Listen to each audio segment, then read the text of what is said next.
Welcome back, YouTubers. Okay, so for me it's been a couple of weeks since my last video, and as you can see I've had the plasterers in. It's not a job that I particularly am any good at, and I think, you know, getting something plastered well is really important. But the easy bit today is that we are going to paint. So let's just jump straight in.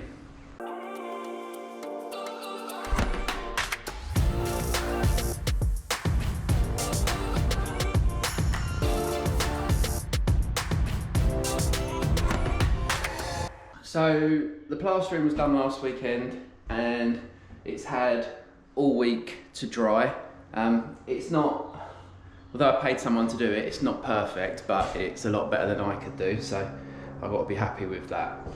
Now, today is really easy, it's just painting, so I'm quite keen to get a mist coat on sort of straight away, and a mist coat is a mixture of emulsion paint and water, which you use to seal the fresh plaster. Otherwise, if you don't do that on fresh plaster, when the paint dries, if you just put normal emulsion straight on the wall, when it dries, it will either flake off, or if you go put the next coat on, it will peel off. So you don't really want to do that, so it's really important that you put a mist coat on. Now, I'm using some just leftover paint that I had. It's not the colour that I want on the walls or anything like that, but it's reusing something that won't get used ever. So I'm going to water that emulsion down to about 80% paint, 20% water, and then just start chucking it on the wall. Let's go.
So as you can see, the gym is now completely painted, and really happy with how it's come out. And I suppose the next video I'll start laying the floor and the proper floor, and probably tidying up some of the electrics. Maybe we'll put in some of there's still some boxes to go in, and yeah, we're getting really close now. So come back for the next episode. Thanks for watching. Please subscribe to my channel, because that's going to really help me get to where I want to be and help me make more videos. And yeah, peace.